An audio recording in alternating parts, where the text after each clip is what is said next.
हाय दोस्तों, कैसे हैं आप सब लोग। उम्मीद है खैरियत से होंगे, खूब मज़े में होंगे और अच्छे अच्छे कामों में बिजी होंगे। मैं आपकी गार्डनर दोस्त आरजे। गंदम के दानों से उगी हुई ये घास देखिए दोस्तों, जिसे व्हीट ग्रास कहते हैं। इसे गंदम की जवारा भी कहते हैं। दोस्तों, इसके पार्ट 1 में हमने आपको व्हीट ग्रास ग्रो करना बताया, उसे ग्रो करने का तरीक़ा बताया और उसके अलावा हमने आपको इसके बहुत सारे बेनिफिट्स भी बताए।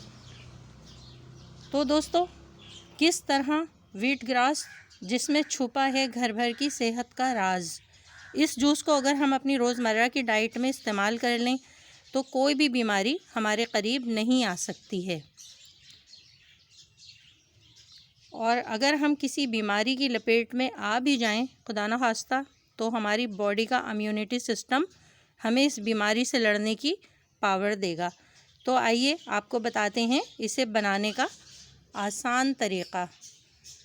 7 या 8 दिन तक दोस्तों देखिए, ये 8 इंच लंबी घास हो चुकी है ये व्हीट ग्रास, और अब टाइम है कि इसे हार्वेस्ट कर लिया जाए।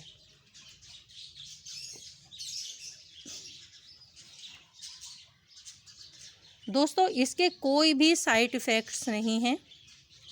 इस घास को, व्हीट ग्रास को, इसका जूस बच्चे भी पी सकते हैं, बूढ़े और जवान भी पी सकते हैं।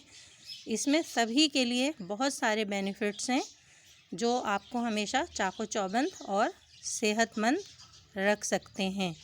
तो दोस्तों, इसे अपनी रोज़मर्रा की डाइट में ज़रूर इस्तेमाल कीजिए। आप व्हीट ग्रास पे हमारा पार्ट 1 देखिए, how to grow wheat grass, और इसके बेनिफिट्स भी आपको उसी हमारी पार्ट 1 में मालूम होंगे। उसके बाद दोस्तों, आप इसको ज़रूर अपने घर में इसको ग्रो कीजिए और ग्रो करके इसका जूस आप अपने घर में सबको इस्तेमाल करवाइए। आइए देखते हैं कि किस तरह हमने व्हीट ग्रास को हार्वेस्ट किया। आज 8वां दिन है। 7 या 8 दिन तक ये देखिए इतनी लश ग्रीन घास हो जाती है। आप इस तरह इसे पकड़िए और एक सीज़र की हेल्प से आप इसकी कटिंग कीजिए। ये देखिए, और इसके छोटे छोटे पीस कर लीजिए। दोस्तों, छोटे पीस इसलिए करना है कि जब आप इसको ग्राइंडर में पीसेंगे तो इसकी ये पत्तियां कहीं ग्राइंडर के ब्लेड को डैमेज ना कर दें, इसलिए बेहतर है आप इसे इस तरह कट कर लीजिए। थोड़ी ग्रास हम और लेते हैं। दोस्तों, एक पॉट की ग्रास आपके 2 दिन के लिए काफ़ी होगी। ये देखिए, इस तरह हमने इसके छोटे छोटे पीस कर लिए। अब आप इसको वॉश करेंगे। ये देखिए दोस्तों, आप इसको वॉश कीजिए और वॉश करने के बाद आप इसको ग्राइंड कर लीजिए।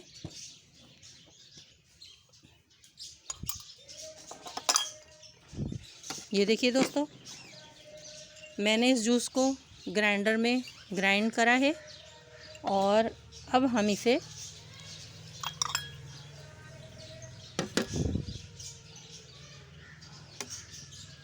एक छन्नी में हम इस जूस को छानेंगे।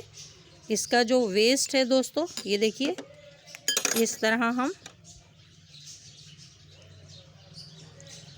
कितना खूबसूरत डार्क ग्रीन कलर का जूस। दोस्तों, अगर आप इसे सिंपल पिएंगे, इसमें कोई भी चीज़ आप ऐड ना करें, कोई नमक या कोई शुगर, तो दोस्तों इसका फ़ायदा बहुत ज़्यादा होगा। ये देखिए, ये इसका वेस्ट है, इसे हम एक साइड रख देंगे।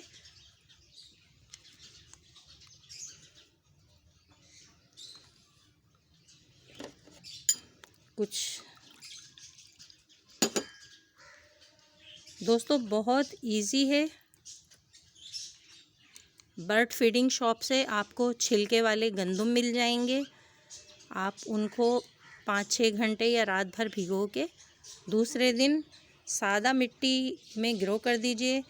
अगर आपके पास गमले नहीं हैं तो आप किसी पॉलीथीन बैग में भी ग्रो कर सकते हैं।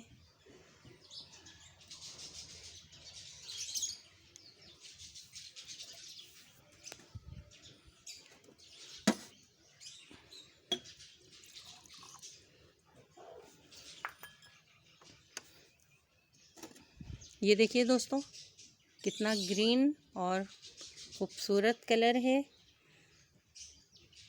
चाहें तो आप इसमें थोड़ा पानी ऐड कर लीजिए।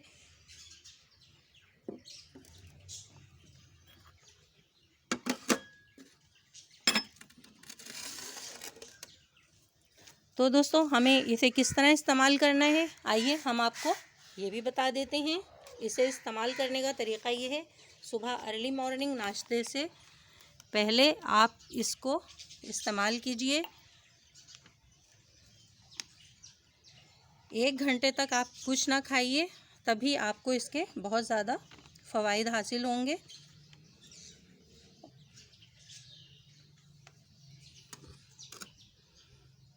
इसके अलावा दोस्तों, अगर आप व्हीट ग्रास को, इसके जूस को रोज़ाना ही इस्तेमाल करना चाहते हैं तो आपको ये करना होगा। आप 7 अदद पॉट लेंगे।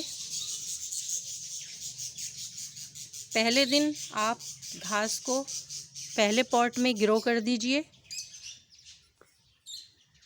फिर दूसरे दिन कीजिए इस तरह, आप जिस तरह वीक में 7 डेज़ होते हैं, 7 पॉट में आप इसको रोज़ाना थोड़ा थोड़ा ग्रो करते जाइए। जब आप 7वें दिन पहुंचेंगे तो आपके पहले पॉट की ग्रास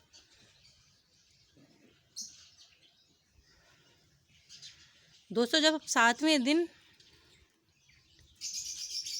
इन गंदम को दानों को उगाएंगे एक 7वें नंबर के पॉट में, तो इस तरह देखिए पहले दिन वाले पॉट की घास इतनी बड़ी हो चुकी होगी और आप इसको हार्वेस्ट करके इसका जूस बना के पी सकते हैं। तो दोस्तों, रोज़ाना इसे इस्तेमाल करने का तरीक़ा कुछ इस तरह है। ओके दोस्तों, हम आपको ये 7 पॉट भी बनाना ज़रूर बताएंगे कि किस तरह। ओके दोस्तों, अपनी गार्डनर दोस्त आरजे को इजाज़त दीजिए स्मॉल गार्डन विद आरजे से। मेरे channel small garden with RJ को सब्सक्राइब करना हरगिज़ ना भूलिए। मेरी वीडियोस को लाइक कीजिए, दूसरों में खुशियाँ बांटिए। लोगों में इसकी अवेयरनेस होगी तो दोस्तों हमारा माशरा, हमारे घर के अफराद, हमारी फैमिली सब सेहतमंद रहेंगे। अपना ख्याल रखिए और अपने प्यारों का भी ख्याल रखिए। ओके दोस्तों, बाय बाय बाय बाय।